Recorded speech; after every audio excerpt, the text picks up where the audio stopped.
Era la Costa Rica de los hombres que luchaban con tenacidad, allá por 1936. La Costa Rica de los Clorito Picado y Anastasio Alfaro, solo para mencionar dos personas notables. Y ahí estaba el graduado de la Normal, quien se hizo maestro porque eran escasas las oportunidades de estudios superiores. Mientras trabajaba en la escuela de Juan Viñas, se relacionó con el Museo Nacional, remitía plantas para identificarlas, dando origen así a su vocación de científico. Eso se inició cuando comencé a trabajar en el Museo Nacional en la sección de botánica, porque había el material ahí, el herbario, la buena biblioteca, y también había alguna actividad de colecciones que yo tenía que hacer. Entonces, esa fue mi iniciación, ¿verdad? Comencé a colectar plantas también, que es la mejor manera de aprender, y creo que llegué a colectar como 6.000 apenas. Salí del museo para trabajar en lo que se llamó el Instituto de Asuntos Interamericanos durante la guerra. La función nuestra era comprar y producir aquí hortalizas para los soldados que estaban en la zona del canal. Allí habían hasta 20.000 soldados y Panamá no produce mucho, ni producía en aquella época que comer. Entonces había habido ya un negocio entre gentes de Cartago que mandaban a Panamá antes de la guerra hortalizas, y entonces basado en eso desarrollamos un programa muy grande aquí, con mucha gente, porque teníamos todo el dinero que quisiéramos para esa cosa. En 1947 ya se había fundado en Turrialba el Instituto de Asuntos Interamericanos, que luego sería el Centro Agronómico Tropical de Investigación y Enseñanza, CATI. Y don Jorge inicia una nueva labor, la introducción de plantas y el mantenimiento e intercambio de semillas. En ese jardín botánico que hoy lleva su nombre, reunió la colección más completa de material genético y especialmente de café. Él ha dejado todo un legado, pues es un botánico insigne del mundo, particularmente yo diría el mayor en Costa Rica, y ha dejado numerosos alumnos, numerosos libros y enseñanzas en aspectos de botánica. Entonces no es solamente el trabajo pionero en la creación de colecciones, en la introducción de recursos genéticos, sino también en lo que es el estudio, la investigación y la enseñanza de la botánica de las zonas tropicales. Los jardines botánicos tuvieron una época en que cuando las colonias estaban establecidas en los trópicos y eran dependían de las grandes potencias de Gran Bretaña, de Alemania, de Francia, Holanda, tuvieron un éxito enorme en el sentido de que era el lugar en que se acumulaba germoplasma útil y se distribuía. Y después de eso decayeron mucho y ahora han vuelto a tomar un auge nuevo. El doctor León ha publicado más de 50 artículos científicos, más de 10 boletines técnicos, pero destacan sus libros Nueva Geografía de Costa Rica, Botánica de los Cultivos Tropicales y Nombres Comunes de las Plantas de Costa Rica. Don Jorge es un individuo que se ha mantenido con muy buena salud, actualmente cumplió 90 años, pero él ha sido siempre muy metódico en su vida y eso probablemente ha contribuido grandemente a que se mantenga físicamente bien, con su mente muy activa. Y él, desde que se pensionó del CATI, ha seguido activo, muy activo en las actividades relacionadas con recursos genéticos.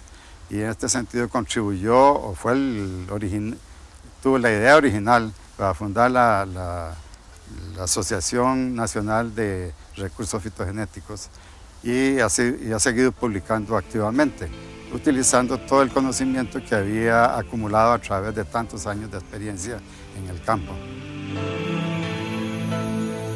La biblioteca del CATI cuenta con todas las publicaciones que ha escrito don Jorge. Por supuesto, todos los materiales que ha publicado don Jorge están allí y algunas donaciones de don Jorge también están allí. Y él es también, además de un gran científico, una persona muy generosa. y ha donado numerosos materiales que se encuentran en nuestra biblioteca para uso del público en general. Es curioso que el prestigio y la trayectoria del Dr. León Arguedas no sea tan notoria en esta tierra. Sin embargo, sus conocimientos se propagaron como semillas fértiles fuera de estas fronteras.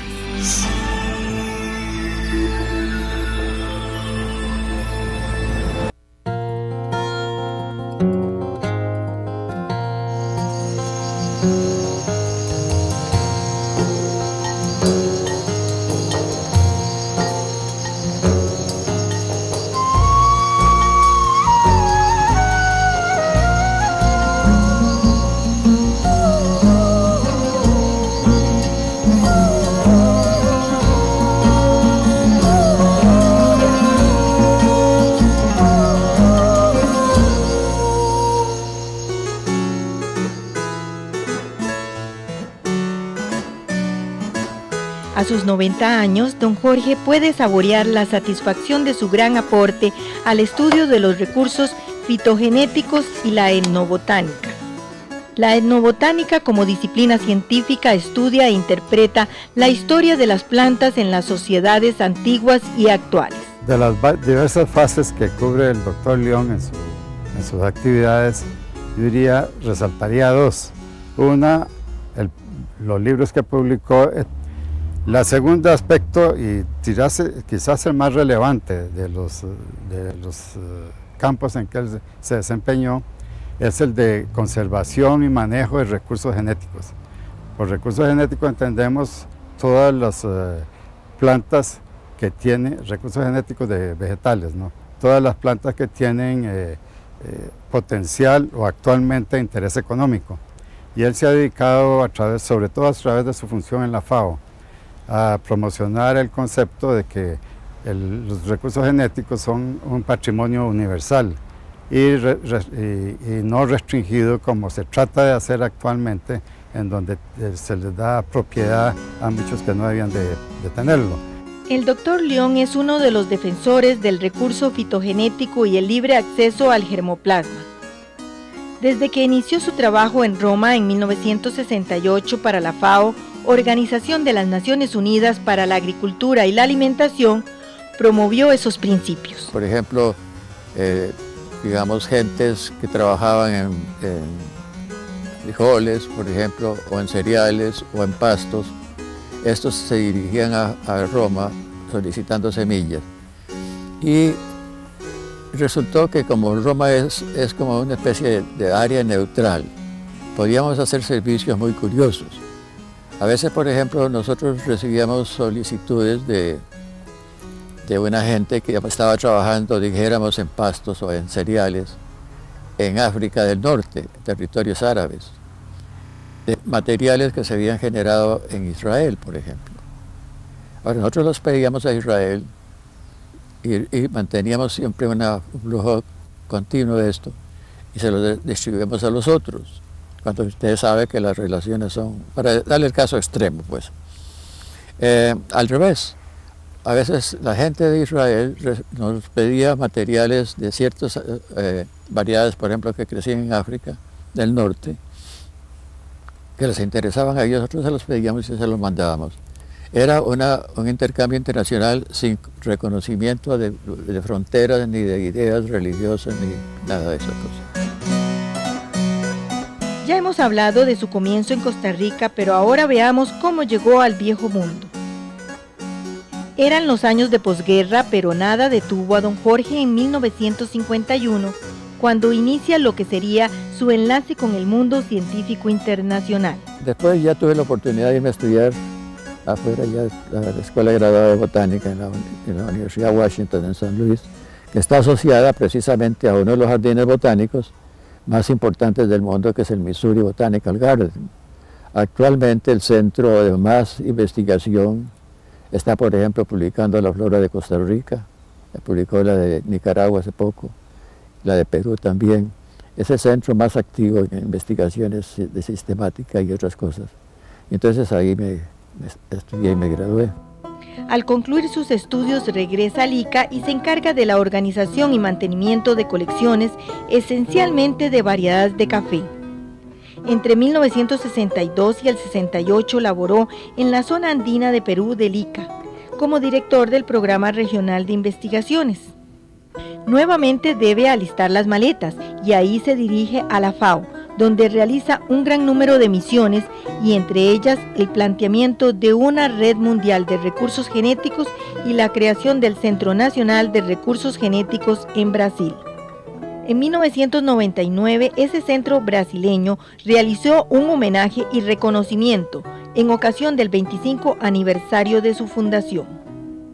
De igual forma, se han unido diversas instituciones y organizaciones internacionales para honrarlo. Ese es el caso de la Escuela Agrícola Panamericana del Zamorano en Honduras. Jorge me dijo que la mayor satisfacción es uno porque es un premio único, que solo se ha dado una vez. Y entonces de esa manera, y por su gran amistad que lo unió a Wilson Pópano, reconocido en este aspecto de recursos genéticos a nivel mundial y que fundó la Escuela del Zamorano en Honduras.